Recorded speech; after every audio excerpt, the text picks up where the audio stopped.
Hello అండి, జై శ్రీకృష్ణ.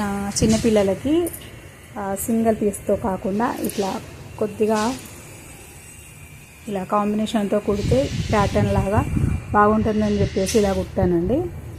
అలాగే ఇంకొకటి ఏంటంటే, మనం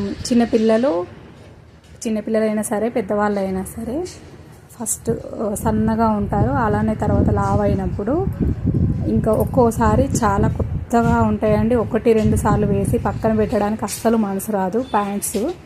అట్లాంటప్పుడు మనం ఏం చేయొచ్చు అంటే, ఈ సైడ్ ఏదైతే ఉందో సైడ్ పార్ట్ స్ట్రేట్గా కట్ చేసేసి ఆ తర్వాత ఇలాంటి మీకు దాంట్లోకి సరిపోయేటట్టుగా ఉండేటట్టు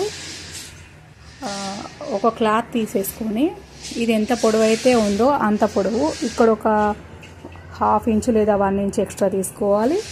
అటువైపు బెల్ట్కి ఎంత అవసరమో అంత తీసేసుకొని ఇక్కడ నుంచి ఇక్కడ కిందికి ఫోల్డ్ చేసేసుకొని ఇక్కడ నుంచి స్టార్ట్ చేసేసి ఇక్కడి వైపు కుట్టు వేసేసుకొని, ఇంకా ఇది ఎక్స్ట్రా బెల్ట్కి ఎంత కావాలో అంత ఫోల్డ్ చేసేసుకొని కుట్టు వేసుకోవాలి.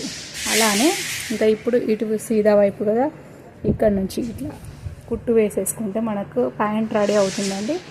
ఈ విధంగా మీరు మీకు టైట్గా ఉన్న ప్యాంట్స్ని కూడా ఇంత చిన్న మాత్రము క్లాత్ వేసేసి మీకు ఎంత కావాలో అంత పెట్టి రెడీ చేసేసుకోవచ్చు. అంటే ప్యాంట్ వేస్ట్ అవ్వకుండా ఉంటుంది. కొత్త ప్యాంట్స్ అయితే పక్కన పెట్టడానికి అస్సలు ధైర్యం రాదు. కాబట్టి మీరు ఈ టిప్ అయితే యూజ్ చేయొచ్చు. నేనైతే ఇది ప్యాటర్న్స్ కోసం వేశాను, బాగుంటుందని. ఒకవేళ నచ్చితే కనుక లైక్ చేయండి, షేర్ చేయండి, సబ్స్క్రైబ్ చేసుకోండి, కామెంట్ పెట్టండి మీకు ఎలా అనిపించింది. ఇది టాప్ అన్నమాట.